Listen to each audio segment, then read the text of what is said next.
You are listening to a Reverie original podcast.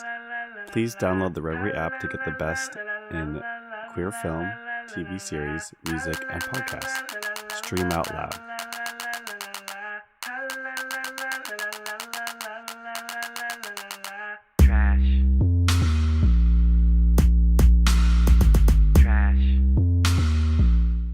Buenos días o noches y welcome a Podcast a Color. Today we unfortunately are missing one of our beloved fellow podcasters, Rakim, but she's in our thoughts. Everyone please pray for her. She ain't dead, girl. Don't say it like that. Don't say it like that. Pray for her. Don't say it like that. It just scares people. She's fine. GoFundMe. She's fine. No, she's not GoFundMe. Her GoFundMe, just a general life GoFundMe. Yes, exactly. I think Rakim would appreciate that, actually. He would. He really would. So you guys can Venmo Rakim at Rakim Cunningham, I'm sure. I'm kidding. I don't know. I know his Venmo handle. So what's our question of color? Wait. Who are we? We still. And who am I? That's one secret I'll never tell. XOXO. Bossip girl. Bossip girl. I'm done. Not Bossip girl. I'm Renee, and I invented Post-its. Oh my god. I'm John, and I thought of making them yellow. You did. So.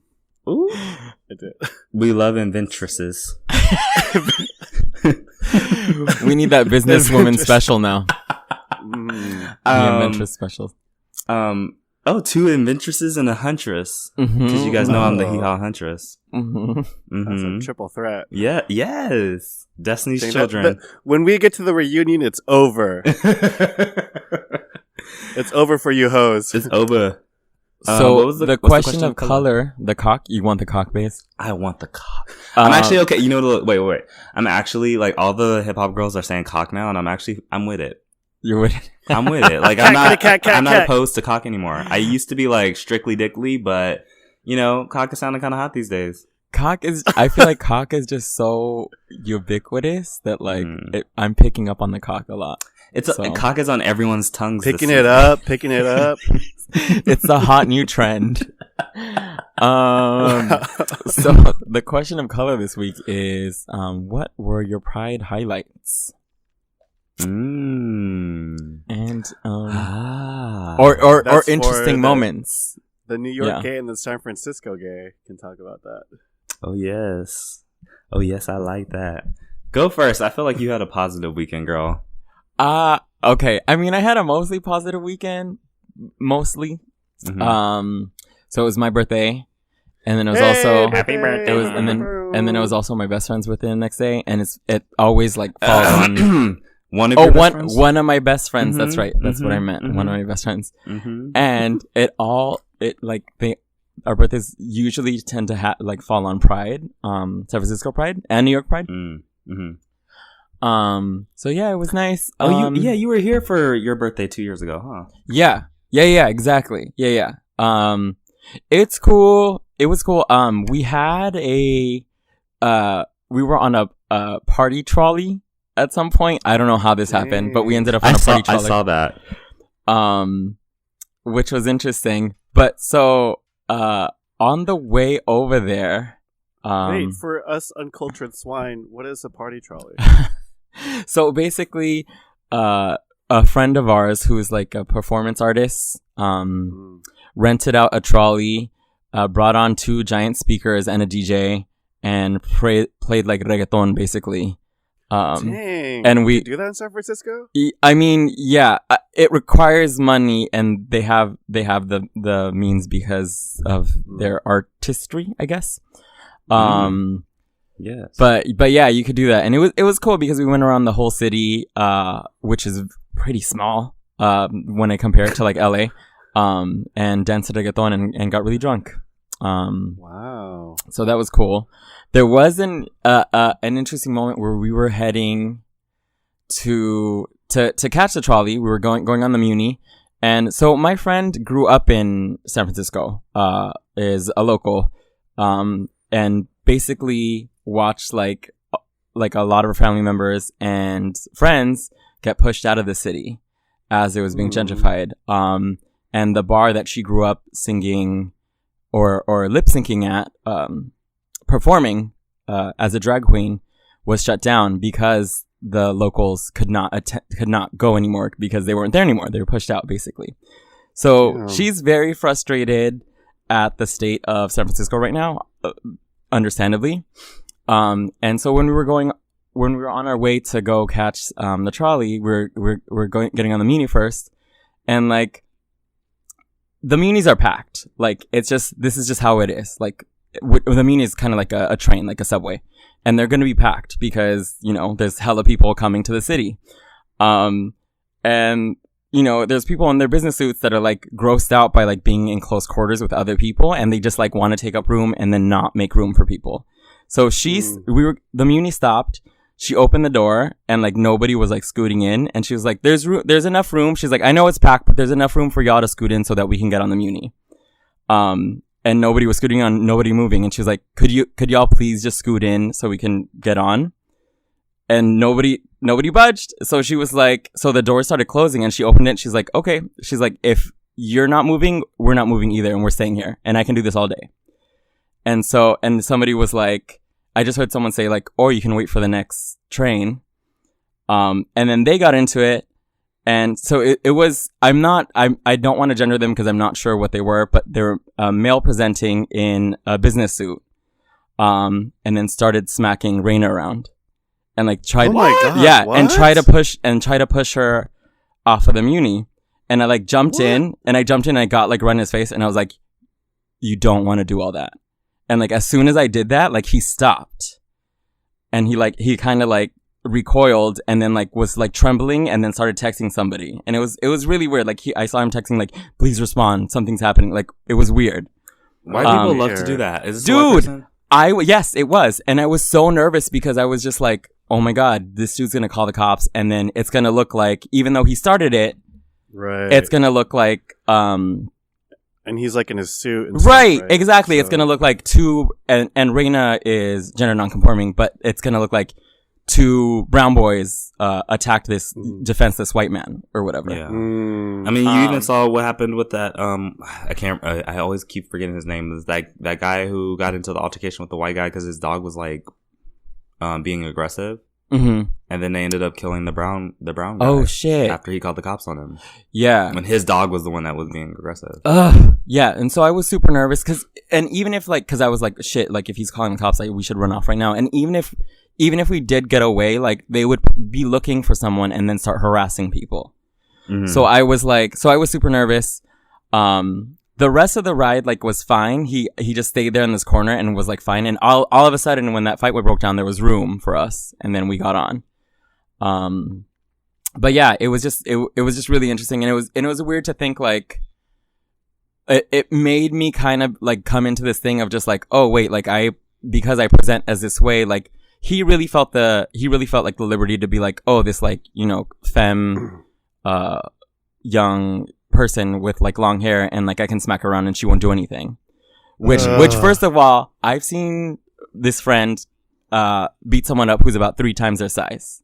Yes. So she knows how to defend herself. Like she's not, do you know what I'm saying? But the second that I come up to him, like up to his face and like I'm like, stop. Like, and I didn't even mean it in the threatening way that it came out. It was more like, stop because my friend's gonna fuck you up and I'm not gonna do anything about it.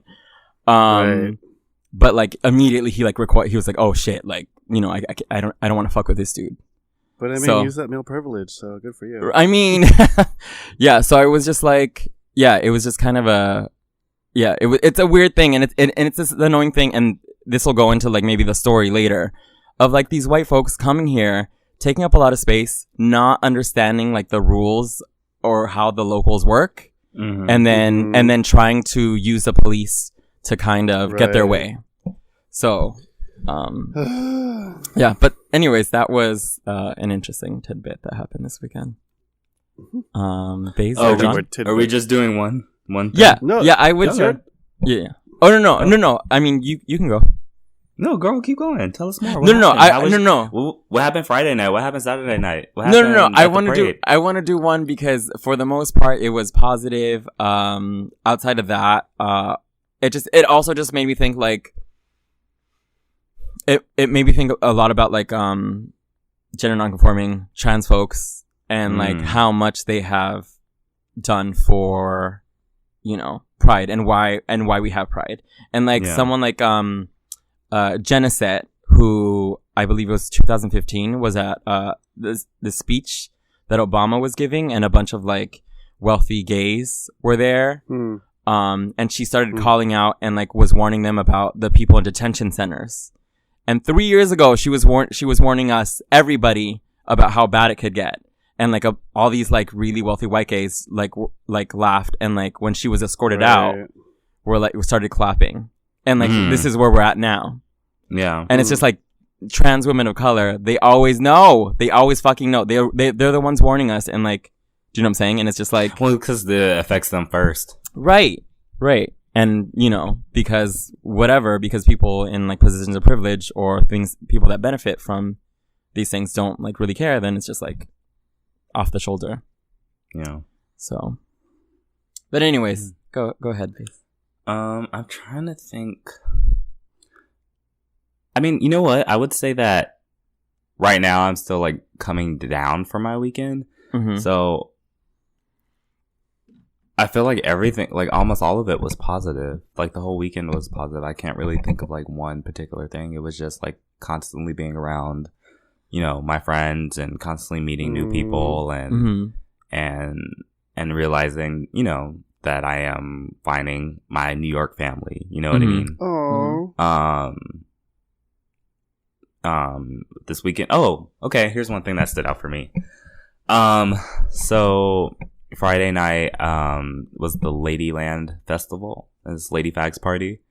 And it was all the way in Brooklyn, deep in fucking Brooklyn. Or deep for me. Maybe it's not that deep, but it was deep for me coming from the Heights. And it's not that deep, sis. It won't fit. It's too wide. So, you know, I had like prepared my look. Like I already had like an idea of what my look was gonna be. But then I like last minute, like, you know, a bunch of people that I wanted to go with there were did not end up going, and the party ended up being like $60. So a lot of people that I knew didn't end up going to the Lady Fag party. And so I found that I was going to be going all the way from Washington Heights to Brooklyn by myself, which is something that I'm not used to in terms of going out at night. And it also like made me like rethink like my outfit choices. I was like, well, Poppy Juice is on Saturday. I'm going to be seeing everybody on Saturday. So maybe I'll do this look tomorrow. So I was like, I have to come up with a new look. And so like last minute, I just like threw on like this blouse that I've always been wanting to wear. And it's like a purple loose, sheer blouse. And it has like a, what is it when like the sleeves are like droopy, like they hang? You know what I mean? That droopy hangy look? Yeah, like, you know, like a princess, like her sleeves falls. Yeah, like they like kind of fall away. Like something Prince would wear. Yes. Yeah. So I was like wearing testicles. that and a cowboy hat and like booty shorts. Like I cut my shorts. Oh, that's right. I saw that. That was so cute. Yeah, I cut my denim shorts really short, and I was like talking myself out of it. And because it's funny because it's just like it's a shirt, right? Like it's really not that big of a deal. But I was like, I felt so unsafe. And like I know, like as I've been like since I've lived in New York, I've always wanted to explore like what I could wear and my presentation gender wise. And I wanted to be more comfortable with wearing more feminine clothing. And so You're doing amazing, sweetie. Thank you. I'm trying. But I was just like also beating myself up because I was like, there's like femme people who go out like in much more femme stuff than this, and you can do this, and like you're like, you know what I mean? Like I was like, you're not pushing, you know what I mean? Like you're not like doing anything outlandish. You're not like breaking any ground here. Like people have done this and far more before you. But I was also like freaking out because I was like, oh my God, like I'm not used to dressing like this though. And so I was like, oh my God, like somebody's going to beat me up as soon as I go outside. Right. And like, I was just like, I just was really scared. And I was like, I don't know if I want to do this because I was meeting everybody in Brooklyn. So I was going to be on my own for like an hour on the train. Yeah. And so, usually it's easier for me to be more confident in what I'm wearing if I have like people with me. But so I just was like, no, like you just got to do it. You just got to fucking do it. This is the look you want to come in and you wanted to go in and I didn't want to show up looking basic. So I was just like, bitch, this is a look. You better just go fucking do it.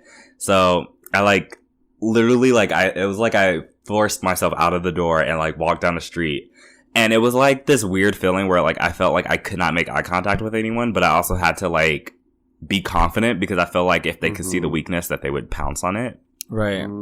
And so I was just like holding my head high, but not making eye contact with anyone, but making sure that I walked. I was like, look, girl, I was like walking like Naomi Campbell. I was like, bitch, I'm going to serve. If I'm going to be out here doing this, I'm going to fucking serve and let these bitches know that they can't fuck with me. And so I just did that and I went on the train and I kind of sat very confidently. And it was like this really weird mixed feeling of like feeling like I'm going to get like fucked with. Right. But also, like, I felt so confident and so beautiful. So I was just like, it was like a mix. Like, it was just the weirdest feeling. So I got on the train.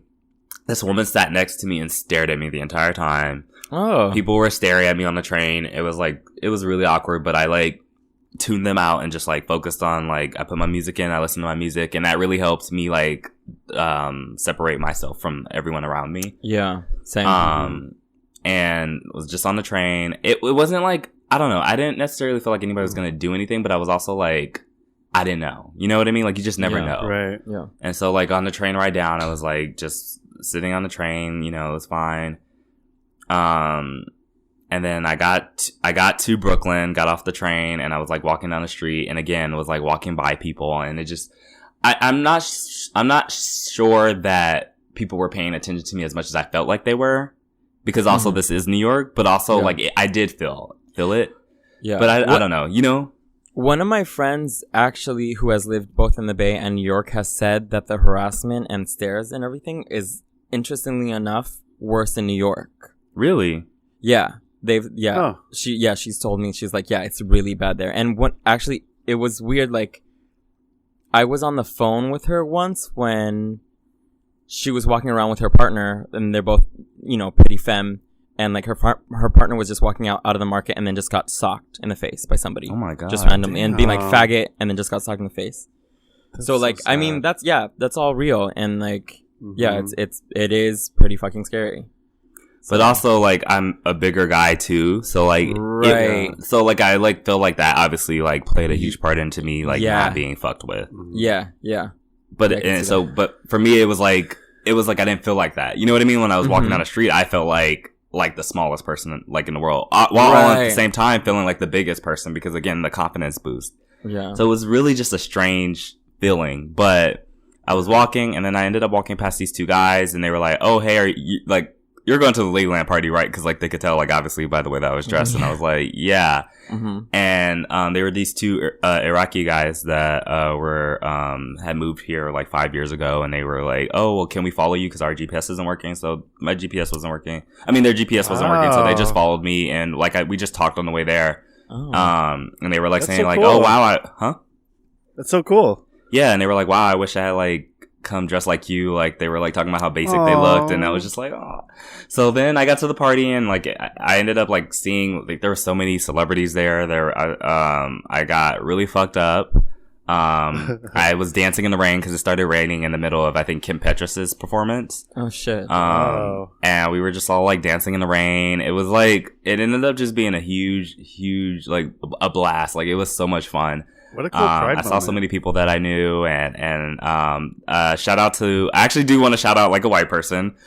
This never happens, but I was like really dehydrated and was like pouring sweat because there was like this one room where Sophie ended up performing, where it was just like a bunch of like, that's where like all the cis men went, and they were like all shirtless, dancing with each other, very circuity, and I was dying. I went to the bar and I was like trying to get the guy's attention, and there was this white lesbian standing next to me, and she was like, "Oh, my girlfriend's over there. She's trying to get his attention. It's so difficult." And I was just like, I'm dying. I need like water. And she was like, well, he's not paying attention to that giant seltzer bottle over there. Like, you should go steal it. And I was like, girl, I can't do that. I'm black. And she was like, oh, well, I'll do it for you. And I was like, what? And she did. And she stole this big ass giant bottle of seltzer water and gave it to me. And I just was like, wow, what an accomplice. Hey, sorry. We had a technical difficulty of color. But where was I in my story? I think I was talking about the rain. You were dancing in the rain. I was dancing in the rain. I was dancing on my own. Oh my god! Yes. So yeah, I was dancing in the rain, spinning around, having a good time, a blast. And it just ended up being a really cute night. You know, there was a white ally who helped me out. I was in there was an inside area, and that was where Sophie ended up performing. And yes. she's so good, but I was so hot and I was dying, I was sweating, and I was like, I went to the bar to get some water. I was like dehydrated, and I was waiting for the bartender, but like it was just so packed in there that like everyone was everywhere and they were just so distracted. And so I ended up striking up a conversation with like this white lesbian that was standing next to me. And come on, lesbian. And we were just conversing, and she was talking about her girlfriend who was over at the other part of the bar trying to get the bartender's attention. And I just was like, I'm dying, like I need water. And she was like, why don't you grab that seltzer? Because it was like at the edge of the bar, and the bartenders weren't paying attention to it, but they also were not giving out free water, which I feel like that's illegal. Yeah. Kind of. Right? Like, you're supposed to give water, especially if you have like a hot ass venue, right? Where people are sweating like that. Right. Yeah. So, she was like, you should just grab that seltzer. And I was like, girl, I'm black. I'm not trying to do all that. And she was like, well, I'll do it. And I was like, thank you for being a friend. That is white accomplice. Back again. What? Ally is a verb. Ally is a accomplice. verb. Yes. Yeah. So she decided to be an ally / accomplice, and she grabbed that seltzer when he wasn't looking and gave it to me. And that was how I stayed hydrated for the rest of the night. It was a beautiful moment. Thank you, white ally. Yeah, the rest of the night was a blur. But it was a blast as well. So I ended up going on the train. I ended up with a train. What? No, I said a train. Oh, yes. Well, there was an actual train. But yeah, I ended up going home with a friend of a friend who was like this really beautiful femme guy who he's an actor, and he's a friend of our mutual friends, John. And but he has very soft features. And so like when he's like wearing makeup, like, you know, he like, so here's the story. We got on the train, and like if you looked at his face, maybe that's problematic. Let me not say that. Let me just skip that part. So anyway, very femme presenting, but also like wearing pasties on his flat chest, and you know what I mean? So like we were out on the train, and this guy like starts hitting on him, and he's like, it was really awkward. He started asking for directions, and he was like hitting on him, and I was just like, wow, like, and he was like, yeah, this is how it is if I decide to dress up, because he does this from time to time. He's like, when I decide to dress up, like, that's how it is. Like he gets street harassed by men on the train. Wow. That probably it was just really interesting, but it was also right? like great to like go home with like femme people. You know, like especially like after going through like what I was going through on the ride down, like going on the ride back up, because they happen to live in the Heights too. I don't know. It was just a really nice experience. And yeah, it was great. Aww. Okay. Yeah. Well, thank you for sharing, Baze. Thank you. I also want to put you in contact with this person, because like I just think you guys would really get along. Oh, yes, please. Okay, friendship Cupid. No, I was gonna say what you said earlier, Baze, about you know, about walking out of your house and feeling a certain way. You're doing a really brave thing. It's a big step. And you know, after this, and if you do it more often, it'll probably get better. Maybe not easier, but better for you. Thank you. I appreciate it. I hope so. And earlier when you were comparing yourself, like you said, you know, like we all know that there's other folks out there who who present more femme and who do this every day. But, I was going to say, try not to compare yourself to that, because this is your threshold, Yeah. It's not normally how you do it. So it is nerve-wracking. So you don't have to, belittle your own experience because everyone else does it differently. But you did a really brave thing, and I'm super proud of you. Thank you. I appreciate that. Yeah. So how was your weekend, Jewel? My weekend was good, and I was actually supposed to go to OC Pride with a friend. Oh, I didn't know that was a thing. Yeah, Orange County Pride is a thing. And I kind of wanted to show up because, I think it's important to show up for especially smaller towns to have prides. Mm-hmm. Because if it's not enough people, because this is what happened where I'm from. Like, Riverside Pride used to be a thing, but only happened for like 2 or 3 years because people didn't show up. So I think it's really important to show up for small town prides because, if you keep the numbers high, then, people can still have their pride. Mm. But the friend I was supposed to go with, we decided just to do a low-key day. Mm-hmm. And I just want folks to know, and I want to address what Rakeem had posted recently. Like, you can celebrate Pride in your own way. Like, you don't have to go to, out to a bar, or to a club, or whatever. You can. I think there's things like self-care Pride. You could do. Pride looks different to a lot of folks. Mm-hmm. It doesn't have to be out in public thing. It could just be like, a small gathering with other folks of the same experience, and then not involve alcohol, Yeah. or however it looks like to you. I think self-care Pride is real, so there's that. But yeah, it was nice. It was low-key. That's all. So shout out to folks who can actually go out to like festivals and clubs, and you're doing Pride just as much as we are. Shout out to that 30-year-old guy who like was in the closet and like came up to us to hang out as we were leaving. I felt so bad, but you can do it, and I believe in you, and I hope you find your circle. Oh, yeah. Did he listen to the podcast? No, but I just thought I'd put that out there. Just because there might be someone, there might be another whoever who's closeted listening who hasn't yet found their circle or doesn't yet have, the resources to be out on their own now. Yeah. All right. Well, so this is it for the intro, and we're going to see y'all in the Minutes of Color. A long-ass intro. Okay.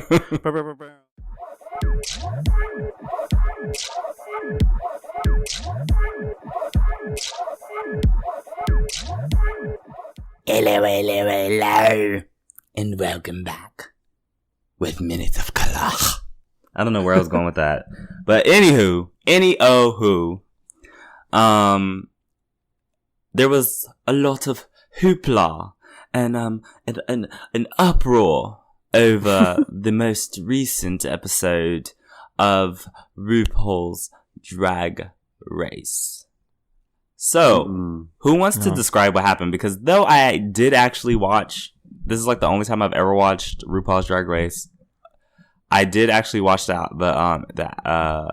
finale part of it, and I watched the part. I was mostly watching for the part with Vixen and Rue, and I really felt like I was missing something, to be honest with you. So I'm gonna let whoever knows more about this talk about that. So, basically, like, take it away, Renee. Yeah. So there was a reunion. RuPaul brought up the issues that, or she basically said, she straight up said, when we come back from break, we're going to talk about Vixen's most controversial moments, or basically something like that. Something, yeah. Which, so she like, could have put her in that position. You're already setting the tone, right? Right. Yeah. So yeah, she came back. She talked about basically the interaction between Vixen and Aquaria. Mm-hmm. Where they got in a fight, and then also talked about the interaction between Vixen and Eureka, where they got in an argument, but did not bring up the fact that Vixen had talked about the narrative that happens in Drag Race and in a lot of shows in general, where it's just like the person of color, and specifically the person that is deemed like a black angry black woman is automatically like a villain. Mm-hmm. So yeah, so it feels like, and Vixen even said this, it feels like it was very convenient for them to skip over the one thing that was kind of critiquing the show, and was saying like, this show, the way the editing works and the way that the cameras work and the way people see it, even without the editing, a lot of people's anti-blackness, they're going to look at it like Vixen is a villain. Yeah. So yeah, it just like, it was, so I watched it a couple times. I watched it, with some friends of mine at one point that were very much on Vixen's side. And then I ended up at a party and with some friends and then with some people that I didn't know. And we ended up watching it. And like, there were people that very much were against Vixen and disliked her a lot. What were the counterpoints on their end? The counterpoints is she's angry, she's always arguing, she's the one that starts stuff, blah, blah, blah, whatever. Mm-hmm. But if Do you feel like any of that's true? No, absolutely not. And I think if you look at like, here's the thing. I think people of color, and again, specifically black folks, are basically expected to be absolutely nice about everything, absolutely polite.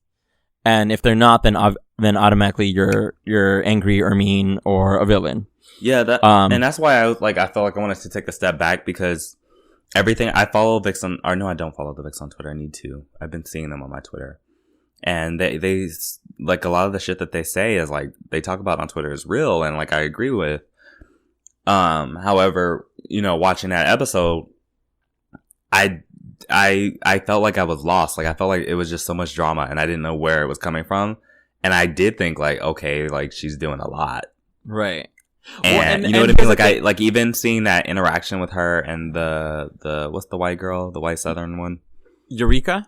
Yeah. Even seeing that situation between the two of them, I was just like, wait, I thought that she was doing a lot. Yeah. But I also didn't get why I just didn't get why it was this big thing. Like, it just seemed like everything just seemed like so extra. And I was like, I feel so lost. I don't get what's happening. Right. And I thought that the Vixen was doing a lot too. Yeah. So here's the thing. And yeah, so I get that. I think the way that I'm processing it, or the way that I see it, is basically like, there are things that Vixen does or says that could be seen as missteps. Mm-hmm. But there are, most of the time, I want to say that, like, almost all the time, they're reaction to things.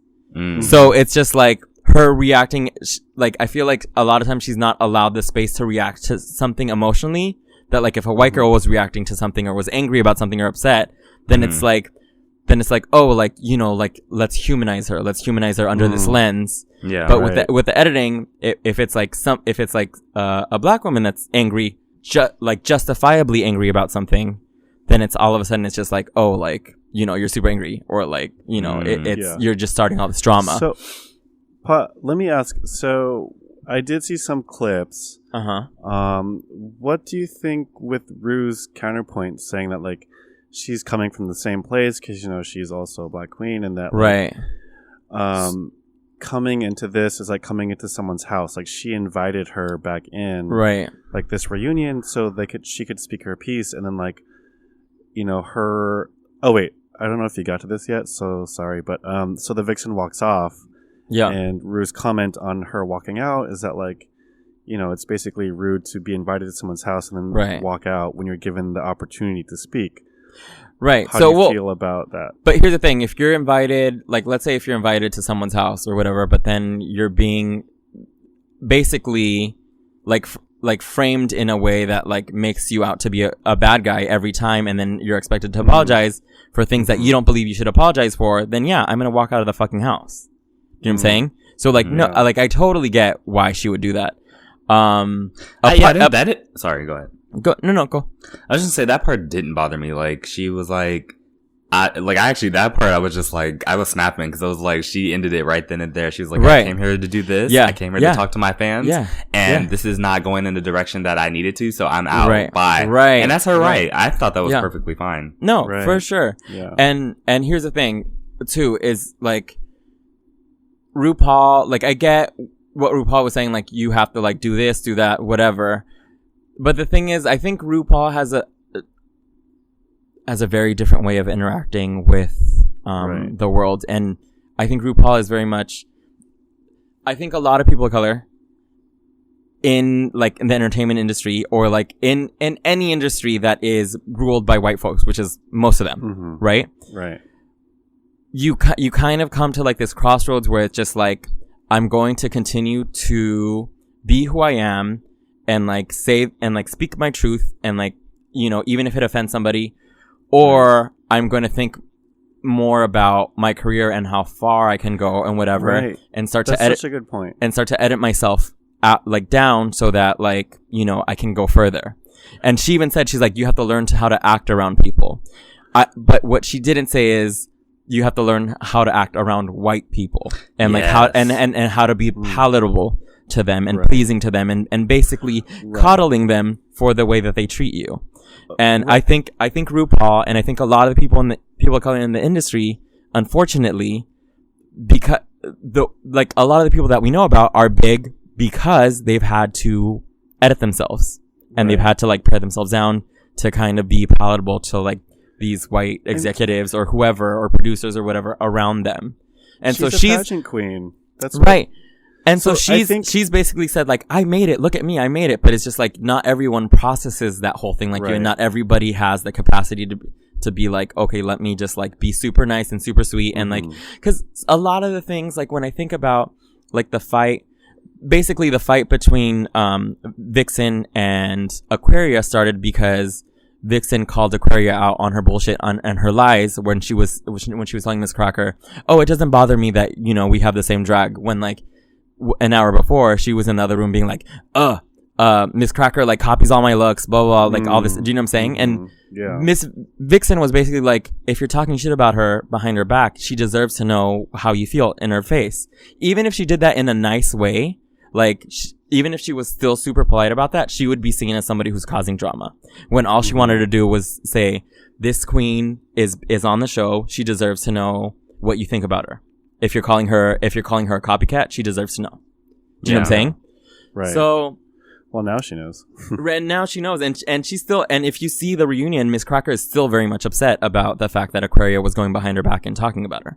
So, but yeah, basically. Yeah, that was very clear. Yeah, so it's like, yeah, I think it's just like the way that everything is framed. It's like either way, like a lot of the Black queens on the show get framed as like people that want to start drama. And not only that, like let's say that the producers didn't frame it that way, because I think they do. I absolutely think it, but let's say they didn't. For sure. Yeah. Let's say they didn't.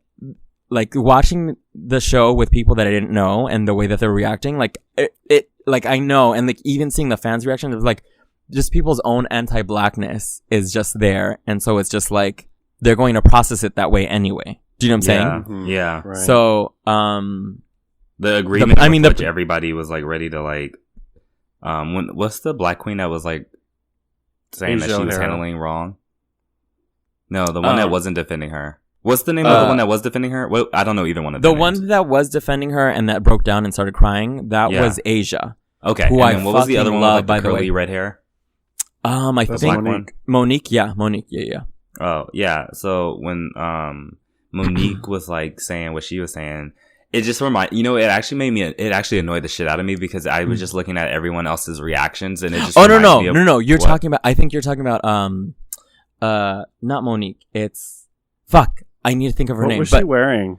She was the curly hair. Yeah. I don't remember. It's not Monique. It's fuck. I'll think about it. No, it's not Monet. I'll think about it. Well, whatever her name is, it was kind of bothering me because it reminds me of situations where you have, not that I think she was being a puppet, but you have those situations where you have Black puppets coming out and like, in a way defending, white people's actions and playing Captain Save-A-Ho, and like all the white people kind of like sitting there and nodding in agreement for their mouthpiece. Right. That I just remember, I don't know, that just felt off to me. And I don't really, again, this is the only episode of this season that I've ever seen. Right. So I don't have any added context, but just from what I was seeing, that did bother me a little bit. Yeah. I will say, like, so that queen is from LA. Mm-hmm. And again, and we Mayhem. Yes, Mayhem Miller. And I will say, like, I can't speak to like what she's like personally. I don't know her. Yeah. But I will say that a lot of the queens in LA, tend to, because, and this is the thing that RuPaul was doing too, and a lot of people of color in the industry doing, they're like, I'm behaving. I'm being a good person of color. Why can't you? Right. And like kind of looking down on people that like are not trying to be super like sugar coated with everything. I don't know if it's why can't you, but it's just more like, I think this is a good example, and not just with Drag Race, but like in real life. Like there's two ways you can handle it. You can handle it the Vixen way or the RuPaul way. Do you know what I mean? Mm-hmm, like RuPaul is a pageant queen. Like I was trying to say, like she's mastered the art of being a pageant girl. It's her whole life. And it doesn't translate in just a drag queen show. It translates into her career. Like, she has mastered the art of like, you know, I think in this term, I'm trying to say diplomatic in a way. Like she's being diplomatic in pageant. So there are these reactions, but she's sort of like, here's my reaction. Here's not my full reaction. Right. But I'm going to give you just a little bit because I need to get further in life. Right. And then there's Vixen where she's just like,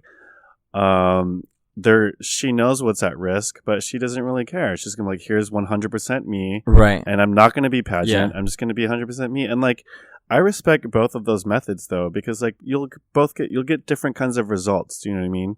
Sure. If you're going to be the Vixen though, we know like, people who we are feeling what the Vixen is feeling. Do you know what I mean? So like she did what she did, not just for her, but for people like us who are watching, who are like, yes, finally someone did speak on it. Maybe she left the show early, but I'm glad that she was 100% her, you know? Yeah. Yeah. Mm-hmm. To say I don't know if that's going to get her very far in life, but I mean, here's the thing, like, and you say that, and I think that's real, and I feel like that's always a risk when you're actually being yourself, and especially when you're being yourself and calling shit out for what it is, calling the system out for what it is, it's very real that system does not want to support you.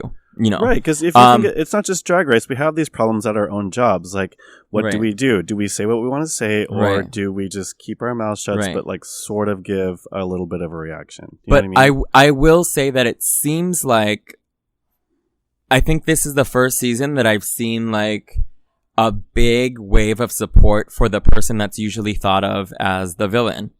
Right. And it's the first time that like people are coming out, and like a lot of the past queens are even coming out and like thanking Vixen and being like, whoa, like you've like done something, you're like fucking with the system, because now it's like you're shaking it up in a way where it's like they're scrambling to make you look like a villain in just a reunion, because the way that they were trying to make it happen and make you look during the season is not completely working out. Not everybody's convinced. Yeah, for sure. Like she may not have, gotten to top 4 or whatever, but she's definitely inspired a lot of people, right? Not just previous queens, but just like actual people, and like how to handle a situation, right? So I don't know, I think it's a good reflection of not just like drag race, but also like what to do in such real life situations. Yeah. And Baze, were you gonna say something? I'm sorry, bro. Oh, I was just gonna say that she is shaking the table. Excuse me. She is shaking the table because, I actually just literally shook the table. Because, whenever anybody says anything about anything critical, no matter how true it is about RuPaul, like out come the drag queens from RuPaul's Drag Race to like play Captain Save-A-Ho and defend her to their death, So like here you have someone who, isn't necessarily taking cheap shots, but is also holding their own and standing up for what they believe in and themselves. Right. And I think that's super important, because I feel like a lot of people kiss RuPaul's ass to the point of like not ever being critical of anything that he does. Right. Right. And some of them are silent. Some of them say nothing at all. Exactly. Or that. They know what's about to happen. They know that if they say something, they won't get, far in this arena, specifically Drag Race arena. But you notice the people who are defending Vixen have nothing left to lose because they're already gone.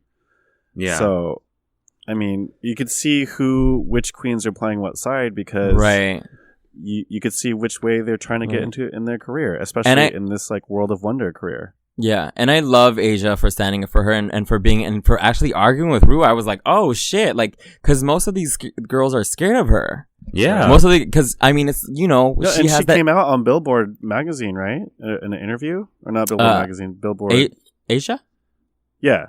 Oh, possibly. No. She came out to say that like what it's like to be a black queen on the show and like how. Right. Yeah. We talked about that last week. Yeah. Right. That's what I'm saying. So like, yeah. It's interesting to see who goes where. Yeah, so she definitely like was defending her, and like, oh my god, she's honestly, I'm such a big Asia stan because she's like, it's very clear that she's so empathetic and that she's such a good person. Yeah, and that she was trying to convince people like, hey, can we see this person for their humanity too? And like RuPaul was just like, she's not fitting into the blueprint of what I think a successful queen of color or a black queen should be. So like, no. Yeah, and she even said it herself. She said that. Asia, she admitted that she failed to go after Vixen when she walked off. Yeah, and that was so heartbreaking. So heartbreaking. She pointed out that, like, we in the community, we're the first ones to point out that we're being treated wrong, but once we treat each other wrong, we don't do anything about it. Right. It's like, ain't that a word? That's the tea. This truth tea. But yeah, and then just one last quick point that I want to make is I see, like, I kind of get on a base level why like somebody would watch that and be like, oh, she's doing a lot. But like, it's also fucking allow black folks to be angry, justifiably angry at stuff. Like she was doing a lot. She was reacting in a very negative way to Eureka, but Eureka was also plotting a lot of shit, intentionally planted the seed to start drama because she said she wanted a quote unquote tester. So if I knew somebody was plotting to kind of to make me intentionally blow up on national television, I would absolutely respond to every one of their attempts to interact with me with like absolute hatred and anger. Like, so I totally get it. Like, and that's the thing. I think at the end of the day is like, let black folks be justifiably angry because, they're in this situation, especially like fucking, I would be angry too, but like, they're not allowed that. So yeah, basically. Yeah, that's what I wanted to say. Yeah, I also think that there is a point to be made that like a lot of people say that like they don't feel like it's RuPaul's fault so much that the way that black queens are treated are like presented. But like I guess I feel like RuPaul's like the most recognizable drag queen in the world. Yeah. And so I don't know. I just don't buy that this is just something that just happened to happen and the fans are just racist, which yes, the fans are racist, of course, but I think that there's other stuff in they are. I totally feel that she has power over how everything's edited and like how everything is like there's no way that she doesn't have the power to be like, I want this to be seen like this and I want us to highlight this and like really, so. And I also just feel like it just actually kind of cracks me up because people were livid on Twitter. And I guess, I don't know, not to be annoying, but like, I just like, how many times does Ru have to show you who she is before you're going to just be like, I'm good? Right. Because it's just like, I feel like at this point, I'm just hearing people getting mad over and over again about this, her doing like the same shit. Like she's always been this girl. She's been telling us this for years. This is not anything new. So I just don't understand. I guess I don't know. I guess for me, it was just like, I just don't get like the continuous outrage. Like I just would be tired. Right. But, well, here's the thing. Well, go ahead. No, I was going to say silver lining is that if we weren't watching this, then we wouldn't know who the vixen was. That is true. So right. She's giving a platform to everybody, and how they handle all their moments is up to them, and how we interpret them is up to us too. So like, just because we're getting fed it doesn't mean we have to keep our mouths open. Right. Like we can just, have a little bit, but not take it full. Yeah, like I watch the show, but it's definitely not for RuPaul. It's definitely not for RuPaul. Like I watch the show it's for other queens. Yeah, basically. And you can watch it and then still be like, this is fucked up. And then I'm not saying you can't watch it and be critical of it. I'm just like, I would be tired. I'm just saying I would be tired of being mad every season because she does this every season, and every season I hear there's a think piece about it, and every season there's an argument about it. Right. And next season there'll be another argument about how RuPaul is anti-black and doesn't give a fuck about black people when she's been telling y'all that for a long time. Okay, well, speaking of ding ding ding, that's us right now. So yes. What else we have? So Madonna's old tired ass posted a picture on Instagram, and it's Jay and Beyonce in the Louvre looking at like, you know, art, and all the art pieces are photos of her album, just photo shoots, and she says she captioned it, "Learning from the master, LOL." Art. She changed her caption. I don't care. #art equals freedom. Ew. She said learning from the master. Yes. And I'm just like, pendeja. my thing is like, okay, I'm sure she did not mean master like slave plantation, but when you have a music video celebrating blackness and black beauty and talking about like black opulence, maybe don't refer to yourself as a master of that or an inspiration. Right. And also, like, why not just let them have their moment? Why did you have to put all your different albums and like have them look at it? She's like, just keep your mouth shut, Madonna. She could have just. I mean, I'm sure this was a fan who did this. I'm sure she didn't do this herself. Yeah, but, but don't you could have like just it. liked it. You could have just liked somebody's post and moved on. But Madonna is very thirsty. She always at this point. I don't know.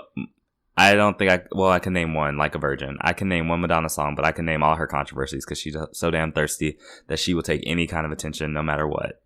Right. And I just was like, girl, like, it's like at the Met Gala when people were doing Heavenly Bodies, she was just like, I've been doing this the longest. And it's like, nobody asked you, Madonna. Like, that wasn't the point. The point is, like, it's about the art and about people showing up in the art. No one cares who did it the longest. And like, I was the appropriation icon. I was a pioneer. I was the first appropriator. Like, and honestly, sometimes it's not about who did it the longest. It's about who did it better. And like, nobody cared what she was wearing. Yes, because it was lame. Just like you, you're tired, girl. It was cute back in the '80s, but you're tired now.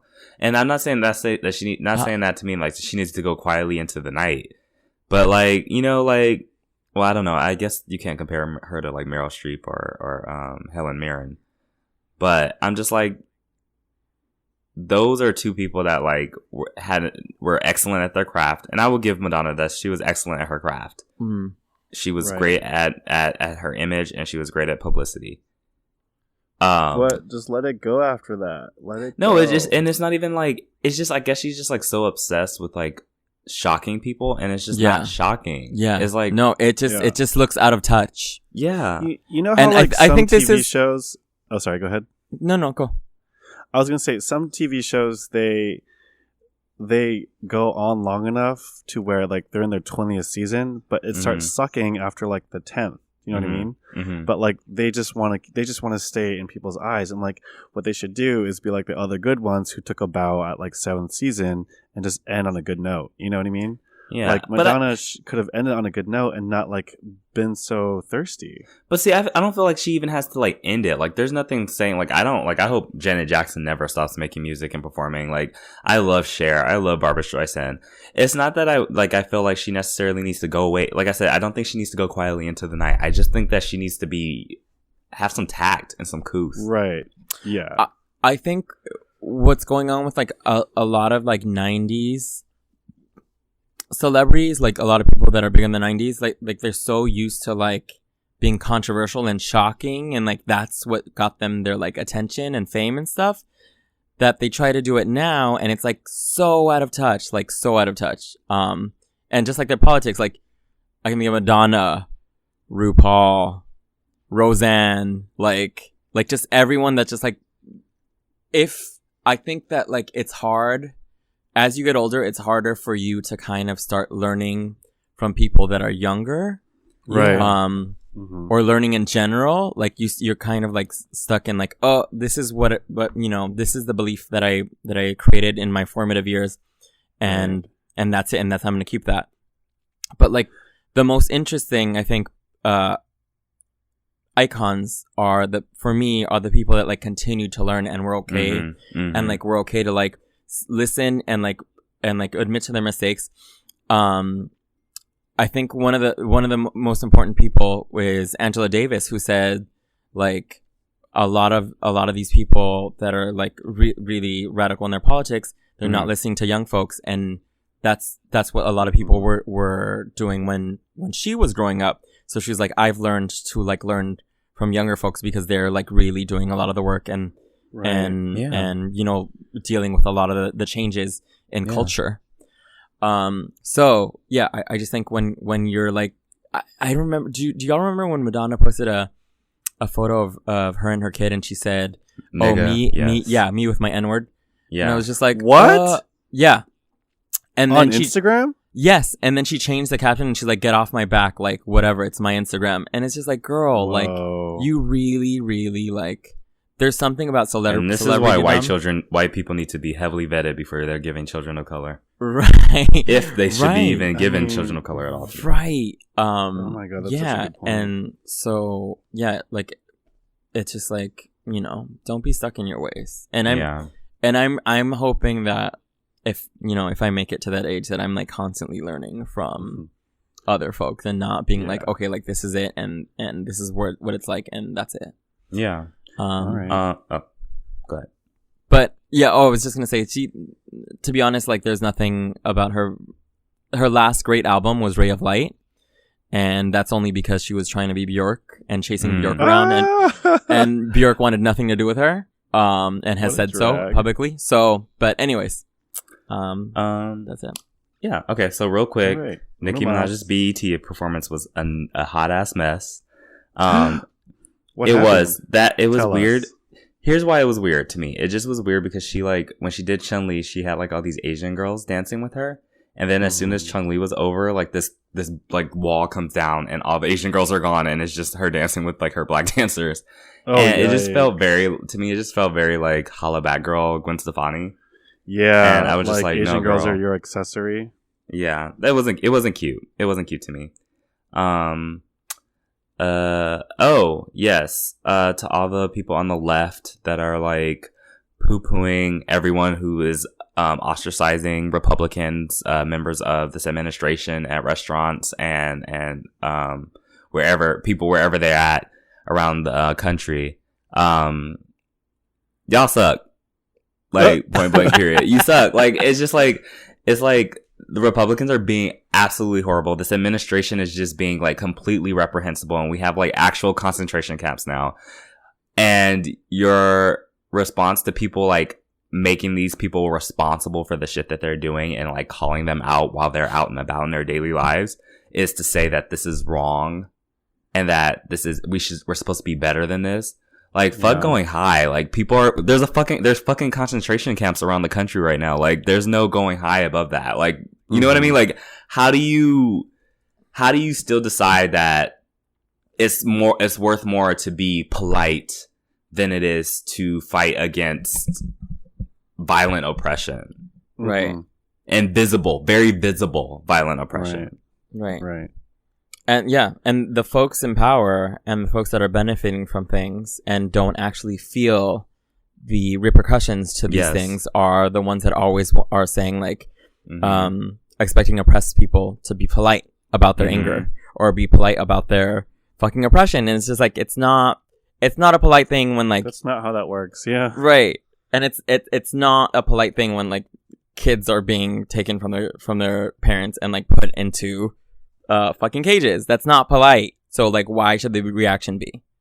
And it's like, and Queen Maxine Waters called for this. She was like, y'all don't let them sleep. Don't let them sleep. Don't let them eat. If you see them out, like, fuck that shit up. Go and tell. Like, I mean, she didn't incite violence, but she was like, go say something. Like, let your voice be heard. Let them know that what they're doing isn't okay. Cause they shouldn't be able to go and go to a baseball game with their kids. They shouldn't be able to go have a nice little brunch at the local, I don't know, like sushi spot. Like, they should be forced. Or go to a Mexican restaurant. Exactly. Fucking Mexican restaurants. They should be forced to reckon with what they've done.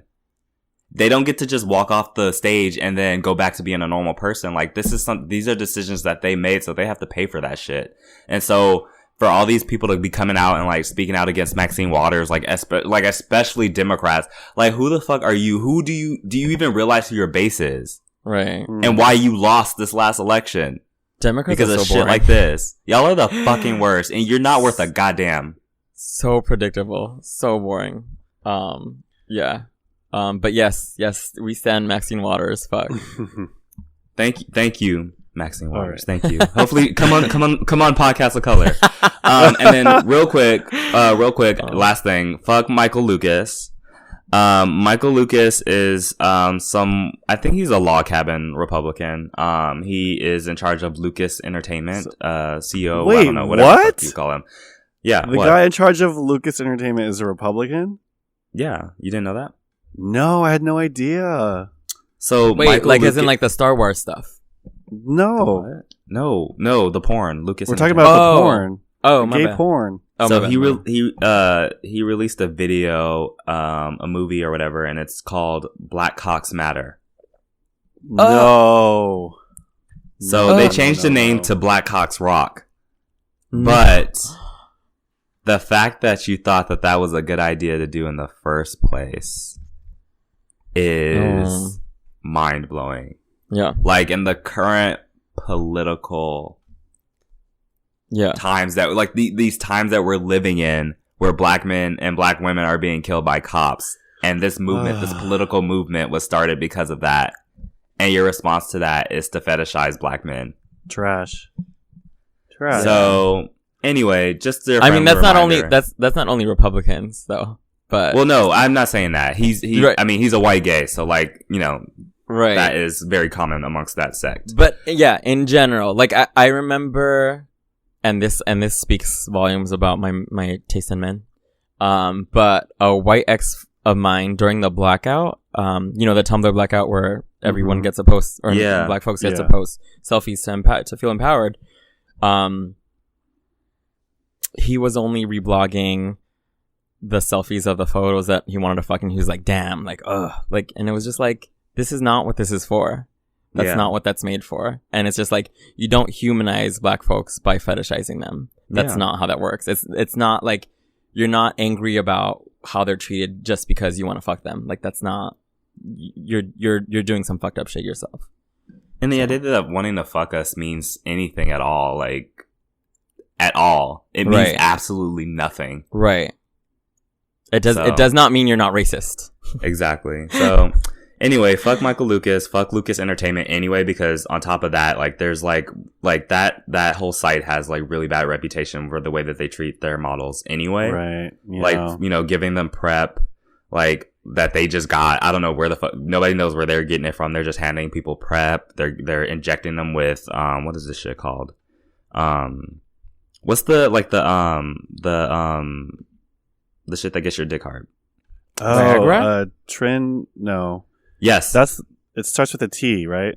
Yes. Oh, I've heard that. I've actually heard that. Yeah. And they Trimex. They inject he was like injecting them with Trimex. Yeah. Oh. Yeah. So like there's just a lot of like abusive shit. Like he's like very vindictive. He's like tried to guilt people into fucking him, and like when models don't want to fuck him, he's like really gross and abusive to them on set.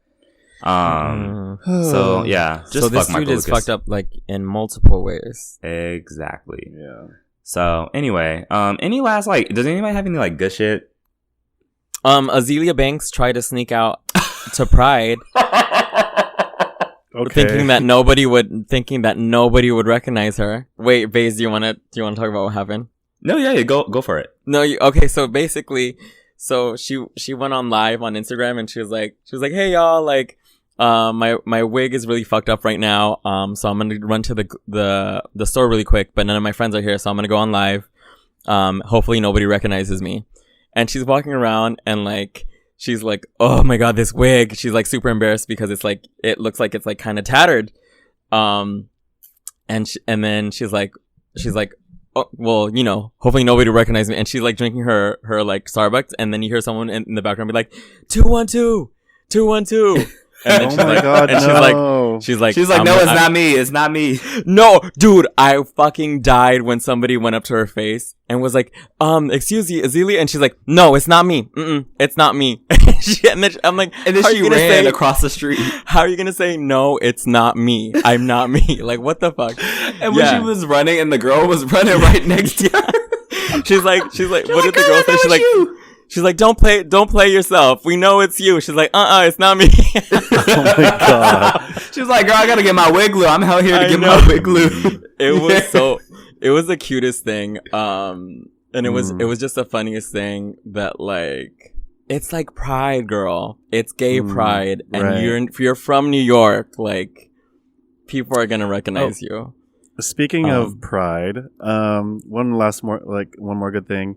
At the BET Awards, Janelle Monáe wore a rainbow skirt, a really big, gorgeous rainbow dress. Oh, it just came up on my Twitter feed. Yeah, Wow. so like, if you didn't know that she was gay or queer, like now you know. Like, oh, you know, she's totally yeah. Wow. She's like, hey, What a here's legend. me again being extra queer at this like award At show. the BET Awards, BET ain't done shit for LGBTQ people, so fuck BET. That's about as gay as they'll ever get. Yeah. Anyway, Anywho. Wait, just really quick. Do you remember when Lil Bow Wow was walking around and he had his hood on and he was walking around and he's like, oh, nobody knows it's me. Oh like, my God, yeah. Do you remember that? He's like, they can't see my face, so they don't know that it's all me. the time. I'm like, oh my God, nobody even knows that I'm here. God, Lil Bow Wow. What? And he never ceases to embarrass himself. It's unfortunate. Anyway. All right. That's it for Minutes of Color. Color. We'll be back with the discourse.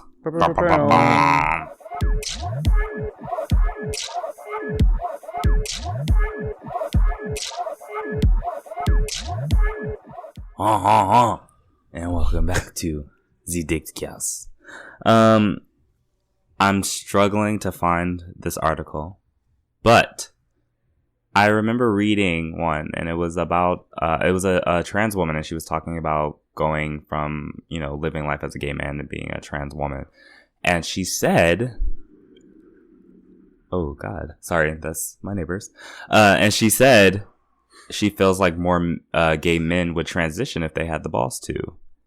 And I may be paraphrasing there. I don't remember the exact quote, but I remember. If you guys know who it is, please let us know. Yes, I've been Googling the fuck out of this quote, and I have not been able to find it. So I'm pretty sure she didn't say it like that, but I think the gist of it was there.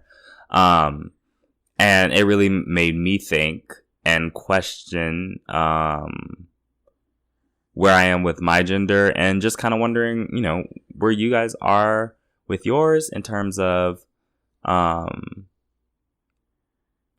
was there ever a point where you were thinking of transitioning, or do you think that's something that you could ever potentially see either of yourselves doing?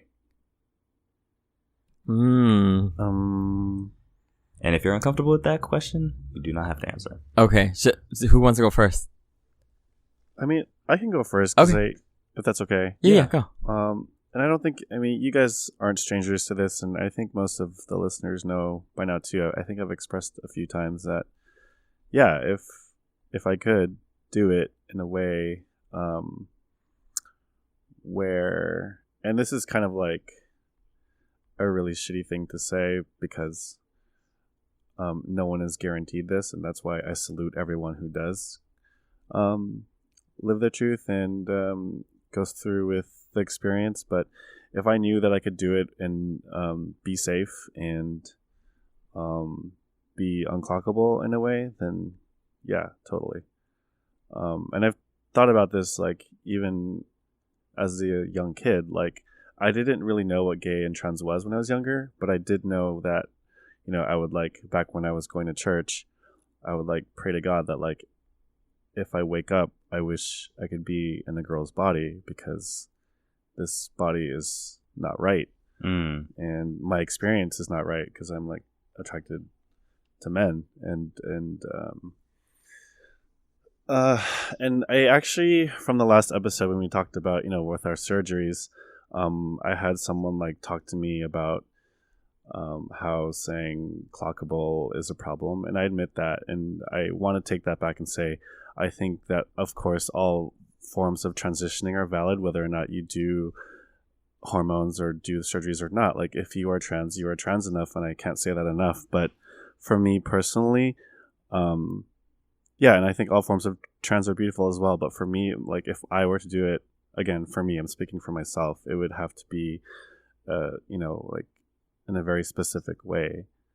And it's hard for me now to think about it, and because the foundation, if I were to do it now, it's going to take a lot of work to be and to look a certain way and to sound a certain way. And then, with things now with like work and how I'm walking through the world now, they were to suddenly flip, and it scares me. And I think I've explained this to some of you guys too, like on the side, like I would look, if I went through all the work and committed to that, and I would still not be who I wanted to be or appear a certain way, like I would feel like a failure. Do you know what I mean? Mm-hmm. Like, even with all that work and everything that I put into it, and then I would still be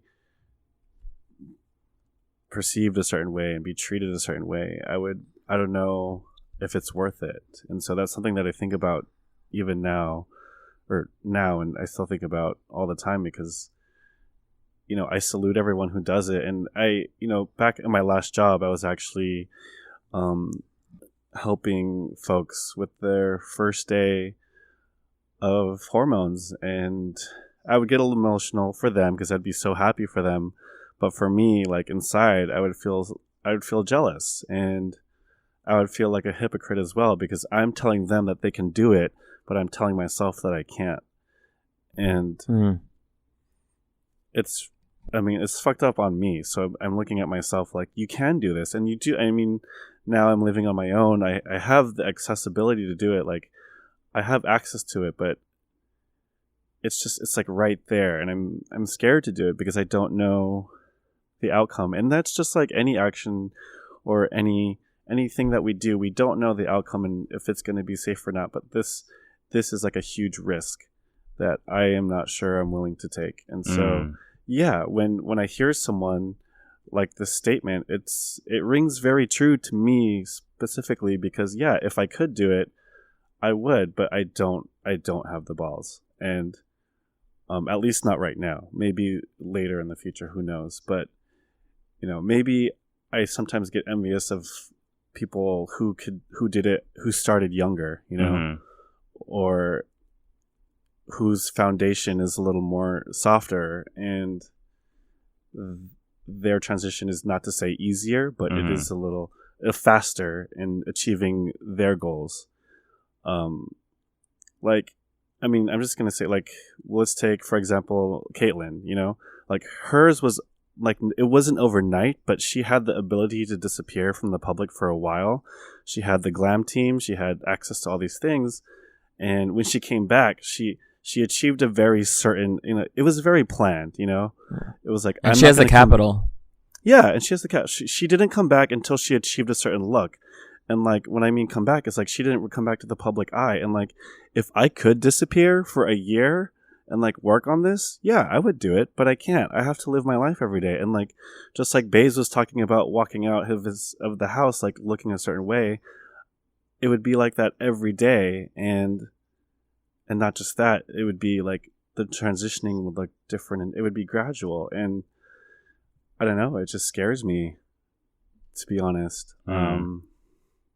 So yeah, that phrase is real, but also like, I'm trying to come to terms with also, maybe it's not, maybe I don't have to do that. And I know I don't, but like, when I was saying last episode, when I went to Trans Pride and I went to the panel of people who identified as non-binary, there were folks up there who went through physical transition, who, like, for example, who assigned female at birth and transitioning to a more masculine body, but they still consider themselves as non-binary, and they still use like they them pronouns. And that kind of inspired me to know that, like, even whether or not we choose to transition in whatever path we do, our experiences are still valid, so it's like, it's like when you talk to bisexual folks, you don't say like, are you going to choose a side? Right. You don't talk to a non-binary person and say, are you going to figure out your identity? Like, you just don't, because that's not how it works. Like, your experience is still valid. So, and there's a spectrum. Yeah, and it's a spectrum. So I'm trying to teach myself that too. There's a lot of pressure that I'm going, a lot of like internal things I'm working through. Like, if I have to, or if I need to, or if I want to do this transition. But anyways, long story short, yes, that is. I think if a lot of folks had access to that, I think that statement is true. But I think a lot of folks are just afraid to admit it, and rightfully so. That's all. Yeah. What about y'all? I'll go next. Okay. So my thing with gender is actually interesting. Sorry, that sounded weird. I didn't mean to say that was actually interesting as opposed to yours. It meant like it just is weird. So growing up, I never really felt like I identified, like we talked about this before, I never felt like I identified with maleness and like being a man. And I think when I was 18, I had this really bad spiral when I was 18. Like I was like super suicidal. I like had become like a recluse, and I just was not interacting with people.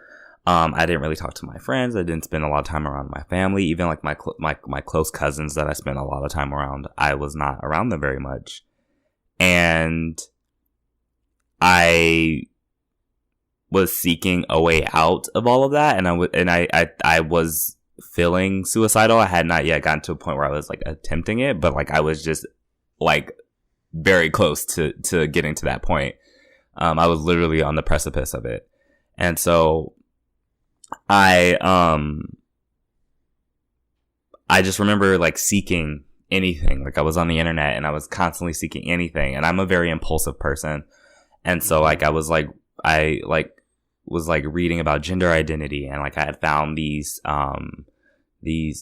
trans message board, and God, this is so weird because I've like not shared this with anybody. I'm actually like saying this for the first time in years. Nice.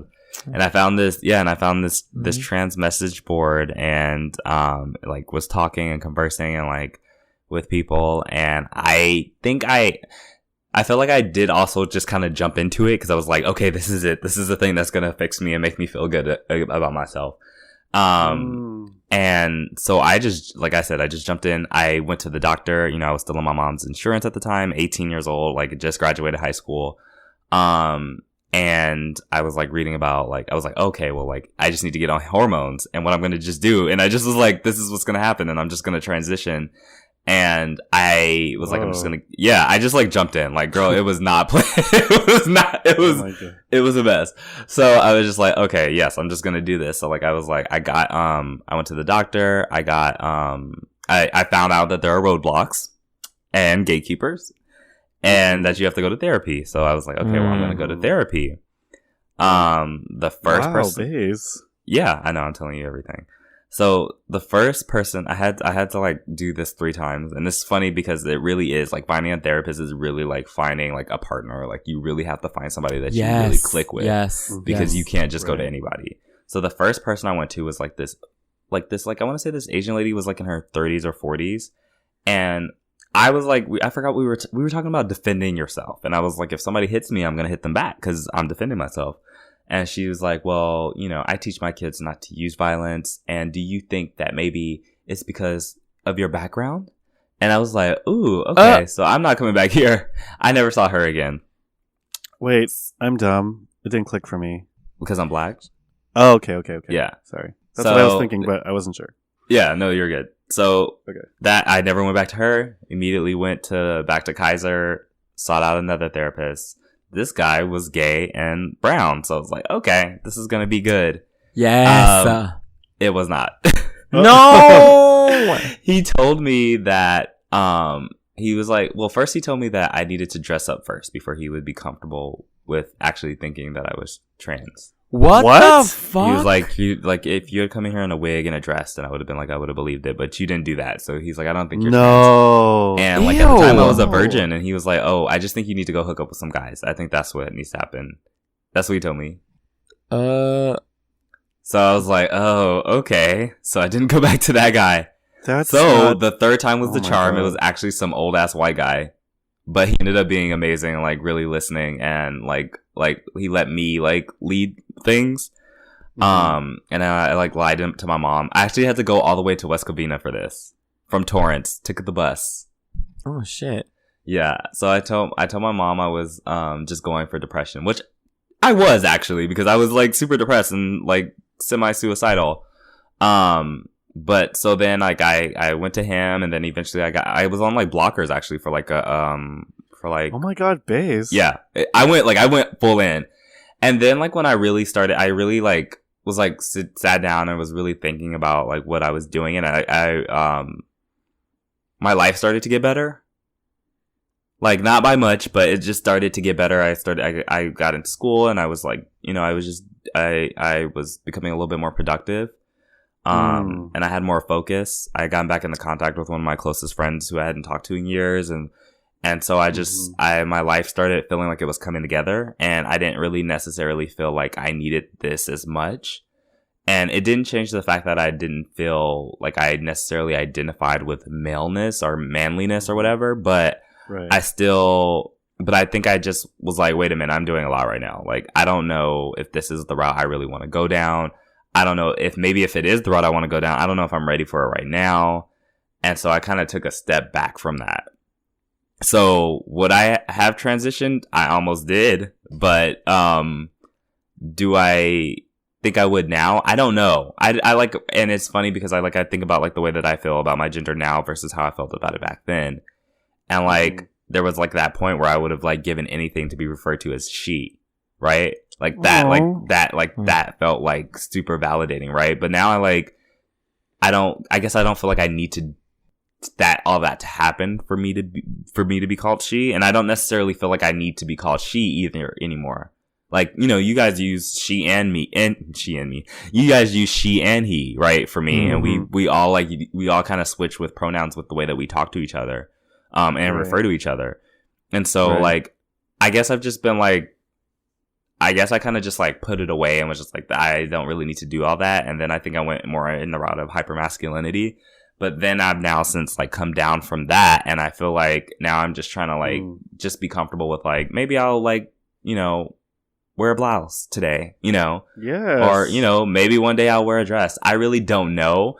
But I think that for a while I was actually really embarrassed that I'd even did any of that. I was just like, wow, like I'm such a freak. Like I can't believe I like even like thought that was something that I needed to do. And now I'm just kind of like, who knows what gender? Like, at that time I felt like I should be, female. But now I don't know, and I don't really feel attached to either gender like that. You know what I mean? Like that. Right. I feel so like I'm not gonna ever be like, don't ever call me she or don't ever call me he. Like I don't feel like I need to be any one thing, I guess, if that makes sense. But I don't necessarily identify as non-binary either. I don't know.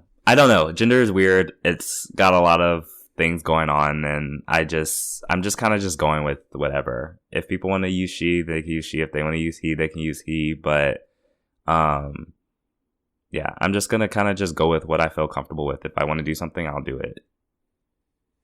Yeah. Well, thanks for sharing all that, Baze. Yeah. Yes. Thank you, Baze. I had no idea. And I know, because when you said, I don't think any of you guys really have anything that one episode, I was like, ooh, bitch. Oh, yeah. Yeah.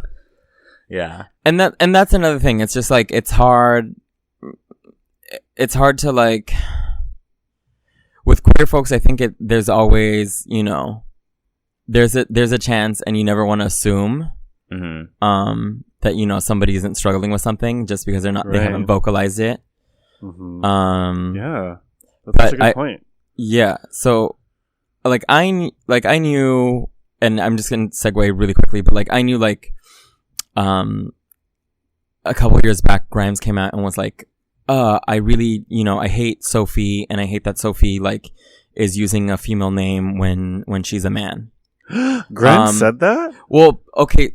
Yes, but also, and I don't know how much I would defend her, but a lot of people have defended her and said this is when a lot of publications were still referring to Sophie as male, and Sophie had not come out as trans. But like even though she had not come out, I knew, given like a lot of things going on, a lot of the performances, a lot of things that she would say, I was like, there's something there is a very big chance that there's something going on gender wise. So you never want to assume, you know, that if they haven't publicly come out and say it, that there's not anything going on inside. Right. But I remember being pissed. I spoke about it recently, and a lot of people like came out of my throats and be like, "She didn't know, Grimes didn't know," and I was just like, "Okay, I mean, I guess fair, but like still, like, don't assume, especially if the person is queer, like, don't assume." Right. So, but yeah, I personally, it's hard with me because I think that I spent so much time, and even now, like, I spent so much time trying to recover and deal with the fact that I was constantly in danger of physical harm at home and at school. Like, there was a year where it was just bad both places, where it was and not only and emotional. Like, there was a year where it was just like both places. Like, my life was absolute shit, and like I remember getting anxiety every Sunday night because it was just like, not only am I not going to be around my dad who protects me from all these things, but I have to go to school tomorrow, and then I have to deal with my family when my dad's not around. And so I spent so much time dealing with that shit, like, and I still, to this day, like, I'll be in scenarios like where I'm like in public or something, and I feel like somebody's going to physically attack me, and I can see in my head like somebody like physically attacking me. Oh. So, and that's like maybe like once or twice a week that happens. Or there's some type of physical altercation. And I think because I'm still trying to deal with that to the point where I don't know if it'll ever stop, because it happened so much and during my formative years, like because the constant fear is there, and like some of my friends have noticed it sometimes when I'm out too. And when I get tense, it's just, it's a hard thing to think of, like, okay, like, I'm having a hard time now in this body or in this presentation where I obviously benefit from things where, you know, given this past weekend with this person thought that they could fuck around with my friend, but who's femme, and as soon as they see me, they like get scared.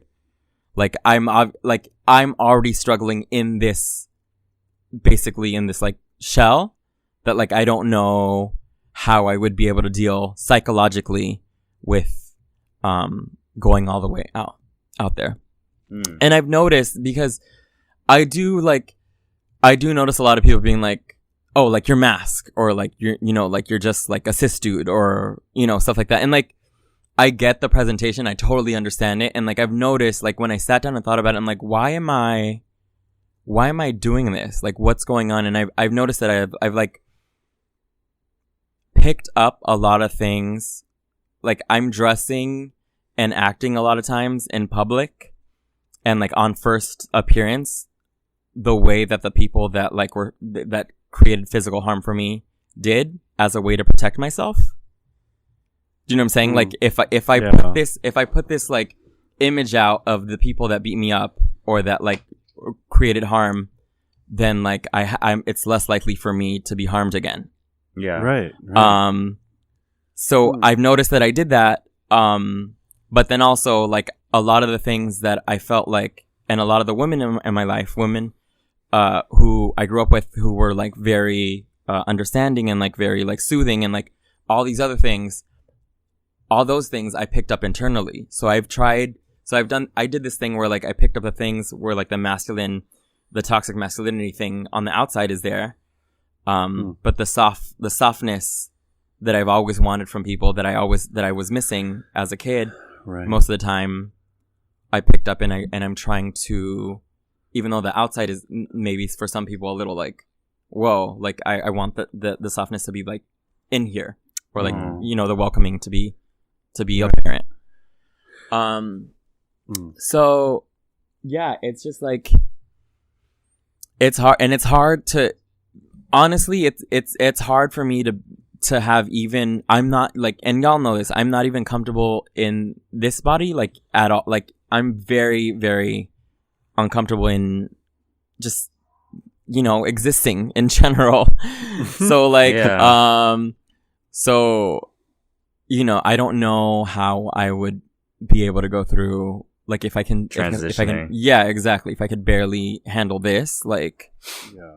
And it's just, and apart from that, like, I think that I've thought about the full transition. I definitely thought, and especially when I'm around all my femme friends and the way they make me feel. And like, I have always felt so much more comfortable with them. Yes. Always. And like, I even got lost in a club recently and I couldn't find my friends. And there was a group of friends and they were like, and I feel like they picked up and they're like, hey, like, just hang with us. And I was like, oh my God, thank you so much. Because like, it just has I've always just been so much more comfortable, with feminine energy.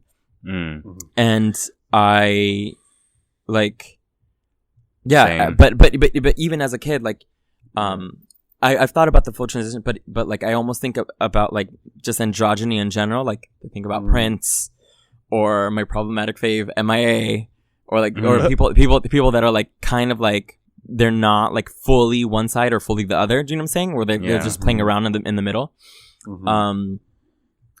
And cause like, I remember growing up and like watching cartoons and being like, and like watching Beauty and the Beast and being like, oh, I hope that I find a prince one day. Like, I really want to be that princess and I want the prince to come and sweep me off my feet. But then also watching like these cowboy cartoons and being like, oh, I want to be the cowboy, and like just imagining and just thinking about my crush who was a girl in school and being like, if anyone comes in and causes trouble, I'm gonna save her, and I'm gonna like appear with a horse and like a lasso and like get the bad guy or whatever. Do you know what I'm saying? Which like problematic, but like still, like, I've always in my head, kind of like never been comfortable in one arena, like just kind of like somewhere in the middle and like playing both sides.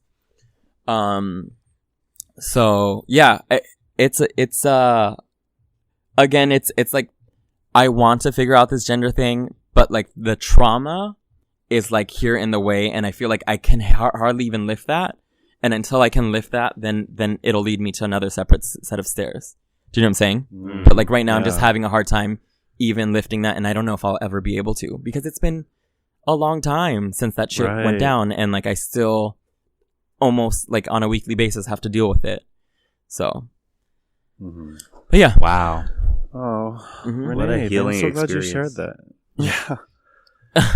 No, I think it's a really good. I'm really glad you brought that up, because I think, especially for us, where we were all male-bodied, and you know, we're all queer, and growing up, we had this struggle with like not being man enough, right? Like not being masculine enough.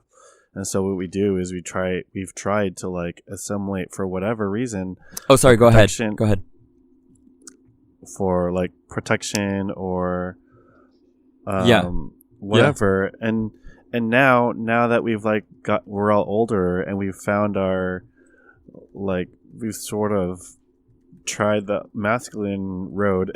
Now we're trying to get more in touch with our feminine side, and it's like kind of interesting how our journeys are, how it works that way, because first we were upset that no one saw us as boys, and now we're upset that we're like, we can't express our feminine side. And it's like, either way, it's been like a lose situation. Do you know what I mean? Right. Yeah. Right.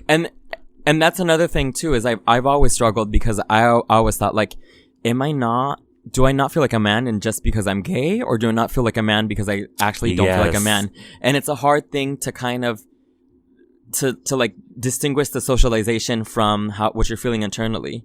And it's like always weird. Like, I remember working in retail, and like somebody would tell their kid, like, tell the nice man hi, and I would look around like, who's the nice man? Like, where is he? Like, I'm down, but then they'll be like, oh, they're referring to me. So like it's that always was so just jarring. Like, right? Yeah. Right? It's like always weird when somene's like, sir. Like, I'm just like, whoa. Like, I hate it when people call me sir. It's weird.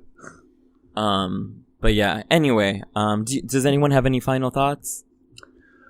No, I just feel, I shared a lot today. You sure did. Thank you, Basie. I so appreciate that. Thank you.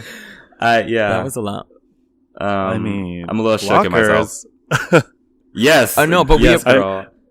We could have a whole conversation, girl. I learned a lot in my my time on the message boards. Aww. Well, we really appreciate you sharing, because I know that's a lot, you, and like I know that's going deep. It's crazy because I just like I was so ashamed, and I did not tell people for years, and it like is only within like the last, I want to say year or 2 years that I felt like even like that's okay, like you know what I mean, like it's okay, it's fine, that like you know what I mean, like there's nothing I remember wrong with it. And it wasn't because I wasn't like it wasn't because I was like looking at other people who are trans and being like, ew, that's gross, but just it was just shameful for me personally. Right. I remember. Do you remember the night when we were at the pier? This was 2 years ago when Pokemon Go was big. Yeah. And we were hunting for Pokemon, and then I remember telling you that I was like that I was kind of annoyed that I wasn't able to talk about my gender stuff in the article, and that wasn't like that we didn't have space for that. Yeah. Do you remember me telling you that? And then I remember you saying something like, "Hey, I was going through some stuff too," and I was like, "Oh shit!" Like I can talk about this stuff with you. So. Yeah, I remember you bringing that up too. Father God. Wow. Well, yeah, I think that's gonna be it for this. Do we want to do letters, or are we really, really short on time? Maybe let's just cut it here. Yeah. Okay. I'm sorry, guys. Well, we will definitely. We had a few technical difficulties today, but we will definitely be on top of it next week, and we will read your letters. Yeah, I guess I should do the outro now? Yeah. Okay. Sorry, I'm not used to doing it because Rakeem always does it. Yes. So make sure to like and subscribe on YouTube. Yes, actually like and subscribe because our every episode is up on there. Don't forget to comment and rate us on iTunes. Please. Even if it's just like the eggplant emoji, just like please just leave us a comment. Yes, like how the Hive gives bee emojis. Just post a bunch of eggplants on eggplant and trash cans. Yes. Oh yeah. Okay. Branding. Let's come on, branding. Yeah. So thank you for listening. Of course. Did I miss anything? Rakeem would like to thank whatever publication he's in this week. Yes. Rakeem is just really appreciative of the project that he is currently working. And he also, of course, has a project that's coming out soon, but he can't talk about it just yet. He'll have it for you. Wait, hold on. I think he really, let me look up the name of I was going to say Rakeem actually does. What, he's going to be Oh, what? It looks like it's he's working with somebody called oneself_label on Instagram. Oh yeah, and they're having some type of campaign. So thank you to them. It's a gender neutral brand, so shout out to oneself. So Rakeem has he's going to be part of an exhibition on Wednesday at Castelli Art Space on June 27th. Hey. It's called In This Together, Embracing Diversity to Benefit Equality California. So if Rakeem will be there and I will be there, if anyone else wants to be there to see the show, it's at the Castelli Art Space from 6 p.m. to 10 p.m. Awesome. On Wednesday, June 27th. Correct. Shout out to Rakeem. Wow, yeah, shout out to Rakeem. So look, girl, we did it for you. I hope she hears this. Anyway, yeah, this was cute. Thanks for listening, guys. And we're out. This podcast is executively produced by Aaliyah J. Daniels, LaShawn McGee, Damian Pelliccioni, Christopher Rodriguez, John Kagandahan, Keem Cunningham, Baze White, and Renee Hernandez.